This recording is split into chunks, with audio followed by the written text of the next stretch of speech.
Japan is fortifying Yonaguni Island, its last outpost just 68 miles from Taiwan, transforming a tranquil fishing community into the Pacific's newest military flashpoint. As China rages over missile deployments this close, old frontiers vanish and new dangers rise. Why is this forgotten island now the focus of Asia's most dangerous standoff?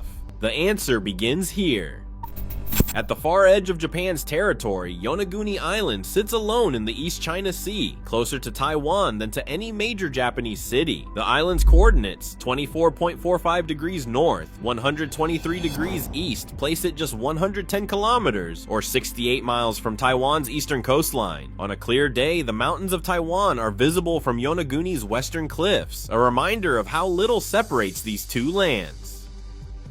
For centuries, Yonaguni was known mostly for its fishing boats and wild horses, a quiet place beyond the reach of mainland politics. But geography has turned this outpost into a front line. Yonaguni occupies a critical spot in what military strategists call the first island chain, a string of islands stretching from Japan's southern tip through Okinawa and the Ryukyus, down past Taiwan and the Philippines. This chain forms a natural barrier between the open Pacific and the Asian mainland. Control over these islands means control over the sea lanes and airspace that link East Asia to the wider world. The waters between Yonaguni and Taiwan are some of the busiest in the region, patrolled by both Japanese and Chinese vessels. Surveillance radars on the island can track aircraft and ships moving through the Taiwan Strait, a choke point that has become a flashpoint for military posturing. For Japan, holding Yonaguni is not just about territory, it is about maintaining a watchful eye on one of the world's most contested corridors. The island's position, so close to Taiwan, puts it at the center of a strategic contest that extends far beyond its small population and rugged coastline.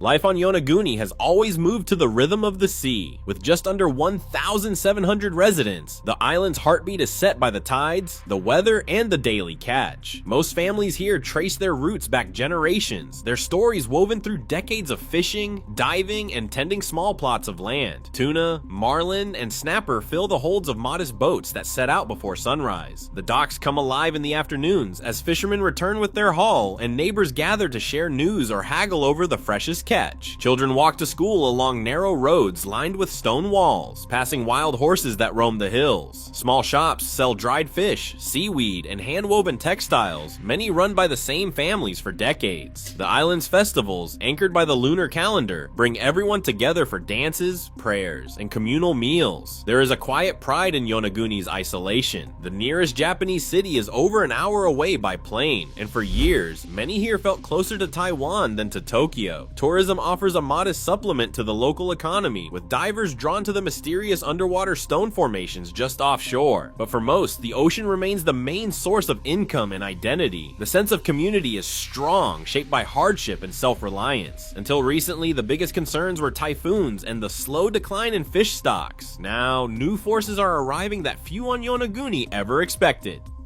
Tucked behind the fences on Yonaguni, rows of 8-wheeled trucks form the backbone of Japan's newest shield, the Type 03 Chu-SAM Kai. Each launcher holds 6 interceptors, ready to fire. Nearby, a multifunction radar vehicle spins up, its heart an advanced AESA array built with gallium nitride amplifiers. This radar can scan the sky out to nearly 200 kilometers, tracking up to 100 targets at once. From high-flying jets to cruise missiles skimming just 30 meters above the sea, the system's command post pulls in data not only from its own radar, but from the entire JADGE network, linking Yonaguni to Aegis destroyers and airborne early warning planes across the region. When a threat is detected, the Chu-SAM Kai reacts in seconds. A missile weighing over half a ton launches at Mach 2.5, guided by encrypted links and an active radar seeker. It can turn sharply using thrust vectoring and advanced control fins to intercept agile targets.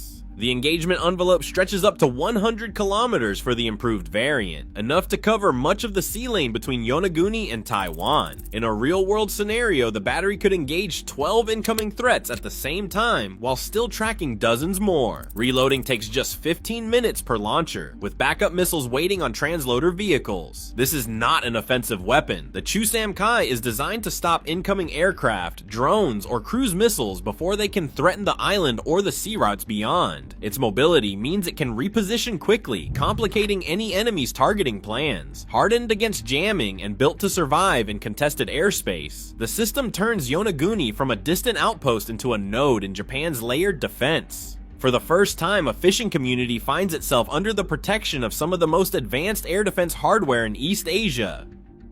Japan's security outlook has been shaped by decades of regional turmoil and hard lessons. In the mid-1990s, the Taiwan Strait crisis sent shockwaves through Tokyo. As China launched ballistic missiles near Taiwan in 1995 and 1996, the message was clear: military pressure could be used to sway political outcomes without crossing the threshold into open war. The United States responded by moving 2 aircraft carrier groups into the area, but for Japan, the crisis exposed a dangerous gap. The sea lanes that carry oil and goods to Japanese ports run close to Taiwan's shores. Any conflict there would threaten not just distant allies, but Japan's own economic lifelines. In the years that followed, each new flashpoint reinforced the sense of vulnerability. The collision between a Chinese fishing boat and Japanese Coast Guard vessels near the Senkaku Islands in 2010, and the subsequent nationalization of those islands in 2012 brought simmering disputes into the open. With every incident, Chinese patrols grew more frequent and assertive. By 2014, the Japanese government took a step many thought impossible. It reinterpreted its pacifist constitution to allow collective self-defense. The new security legislation passed in 2015 gave the self-defense forces broader authority to operate with allies and to protect territory far from the main islands. These changes did not happen in a vacuum. Each treaty, crisis, and reform laid another brick in Japan's evolving defense posture. The legal groundwork of reforms from 2014 to 2015 made it possible to station advanced missile systems on remote islands like Yonaguni. The memory of missile coercion in the Taiwan Strait remains vivid in official thinking, shaping a strategy that centers on deterrence, readiness, and alliance with the United States. The deployment of air defense systems to Yonaguni is not an isolated act, but the latest step in a long chain of cause and effect, one that began decades ago when the risks of inaction became impossible to ignore. The Ministry of Defense has set a clear timeline. The Type 03 Chu-SAM Kai battery on Yonaguni will be operational by February 2026. This date appears in official planning documents, anchoring the deployment as a scheduled milestone rather than a vague intention.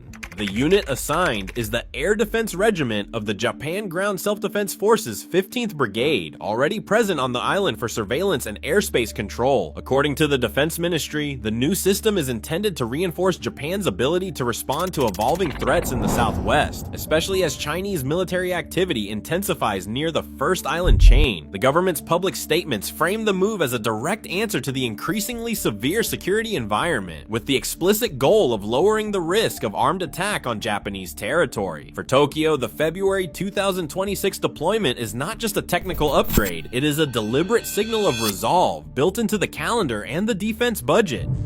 Concrete changes now shape daily life on Yonaguni. In October 2025, United States Marines established a forward arming and refueling point on the island, bringing new infrastructure and a steady rotation of allied personnel. The sight of military convoys and the hum of generators have become part of the local soundscape. Security experts at the National Institute for Defense Studies in Tokyo call the buildup a necessary response to rising threats, while some analysts at Taiwan's INDSR warned that the increased military footprint could make Yonaguni a target in any future conflict. At the Center for Strategic and International Studies, researchers debate whether this forward posture truly deters aggression or risks drawing the island into a confrontation.